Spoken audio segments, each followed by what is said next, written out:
Welcome! My name is Sophia. And my name is Maggie. Today we'll be introducing the regulation of metabolism by the thyroid hormones. Now let's take a look at the big picture. Organisms, specifically endotherms, must maintain a certain balance in their internal state. Homeostasis is a dynamic equilibrium, an interplay between external factors that change internal environment and internal control mechanisms that oppose such changes. One of these internal processes is the metabolic rate, the sum of all the energy an animal uses in a given time interval. Some factors that influence the metabolic rate include the age, sex, size, activity, and nutrition intake of the organisms. However, the metabolic rate in humans is also controlled by the glands and hormones in our endocrine system. One of these glands is the thyroid, a butterfly-shaped structure situated around our throat. It is located below the larynx and just above the trachea, which leads to our lungs. There are many arteries in the thyroid that branch from the aorta below. They provide a steady supply of blood to the thyroid, which, as we will later see, play an important role of transporting thyroid hormones. Now, let's take a closer look. Inside the thyroid gland, there are units of globules that consist of follicle cells surrounding a lumen called the colloid. These follicle cells are where thyroid hormones, thyroxine, T4, and triiodothyronine, T3, are produced. Around 1/5 of ingested iodides, often from seafood or dairy products, is transported from the bloodstream into the thyroid cells by a sodium iodide symporter, NIS. Then, the iodide is transported into the colloid by a transporter called the pendrin.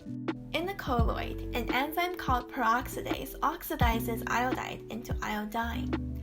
Thyroglobulins, synthesized by follicle cells, are carbon chains consisting of the amino acid tyrosine. Iodine binds to these tyrosine rings. When one iodine binds to a tyrosine ring, monoiodotyrosine, MIT, is formed. Diiodotyrosine, DIT, is formed when two iodines bind.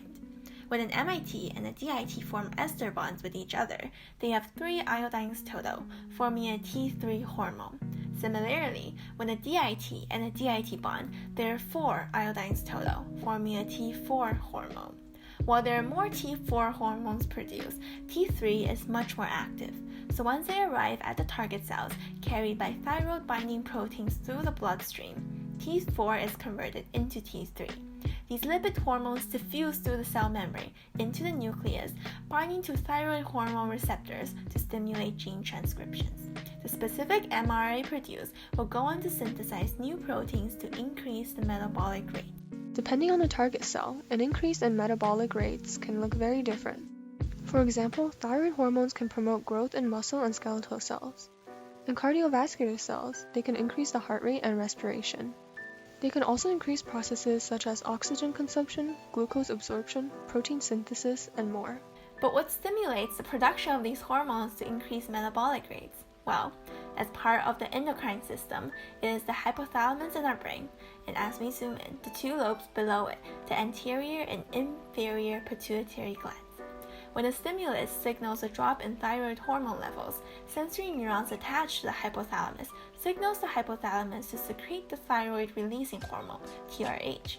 TRH stimulates the anterior pituitary gland to secrete the thyroid-stimulating hormone, TSH, which travels through the bloodstream to the thyroid.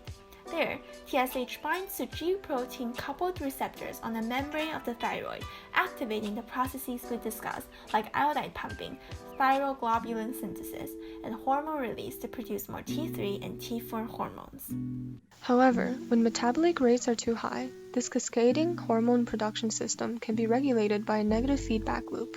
When the level of thyroid hormones T3 and T4 increase, they inhibit the release of both the TRH and the TSH. The decrease in these hormones cause a decrease in the production of T3 and T4, thus lowering the high metabolic rate. Now that you know how important the thyroid gland is in regulating our metabolic process, let's take a look at what happens when things go wrong. An imbalance in thyroid hormones can result in hyperthyroidism or hypothyroidism. Hyperthyroidism occurs when your thyroid gland produces an excess of T4 hormones. The hyperactive thyroid often occurs under 2 situations. It can be caused by excessive amounts of iodide in the blood, resulting in large lumps called goiters to form on the thyroid gland. Hyperthyroidism can also be caused by thyroiditis, an inflammation of the thyroid gland resulting in stored thyroid hormones leaking into the bloodstream. A common disorder which causes hyperthyroidism is Graves' disease. Graves' disease is an autoimmune disorder that affects the activity of the thyroid gland. The immune system makes an antibody called a thyroid-stimulating immunoglobulin, TSI, that attaches to the thyroid and acts similar to the TSH produced by the pituitary glands as mentioned before. It stimulates the thyroid gland to release excess amounts of T4 into the bloodstream. Having hyperthyroidism causes the metabolic rate in your body to speed up. Affected individuals may experience an increased heart rate, feel sensitive to heat, or sweat excessively. They may also easily feel nervous or irritated, and lose weight despite having a regular appetite. Hopefully you don't have this condition. However, if you do, possible treatments include taking anti-thyroid medication to block the activity of the thyroid gland, radioactive iodine therapy, or surgically removing the thyroid. The opposite of hyperthyroidism is hypothyroidism, which is caused by an underactive thyroid gland that is not producing enough hormones. Recall that hyper means a lot, while hypo means little. Similar to how excessive iodine can cause hyperthyroidism, hypothyroidism is caused by a lack of iodine in your diet or low levels of iodine in the bloodstream. This imbalance can result in autoimmune disorders where the immune system recognizes thyroid gland cells as invaders, destroying them and interfering with the production of T4. Another cause of hypothyroidism is the inflammation of the thyroid, where all of the stored hormones in the thyroid are released at once, briefly causing hyperthyroidism before the thyroid gland becomes underactive. Hashimoto's thyroiditis is a disorder that can cause hypothyroidism by attacking and damaging the thyroid gland so that it does not produce enough thyroid hormones.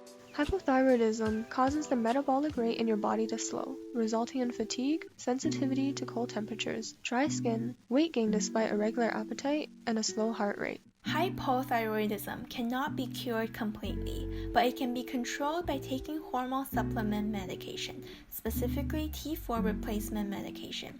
This drug gives your body the thyroid hormones it is lacking and restores balance in the body. Aside from diseases like Graves' disease and Hashimoto's thyroiditis, thyroid cancer is also a major cause in the imbalance of metabolic hormones. Radioactive iodine therapy is a treatment commonly used to treat thyroid cancer as well as hyperthyroidism. A radioactive isotope of iodine, I-131, is taken as a one-time pill. In thyroid cancer, I-131 enters the thyroid and destroys the thyroid gland cells, effectively killing any cancerous cells. In hyperthyroidism, the radioactive isotope will reduce the size of the thyroid gland, preventing the gland from producing excess T4. Overall, many glands and hormones in the body work together to maintain homeostasis. Like the thermostat that maintains room temperature in both the cold winter and the warm summer, the thyroid regulatory system keeps our metabolic rates stable. Thank you for watching. We hope you enjoyed our video.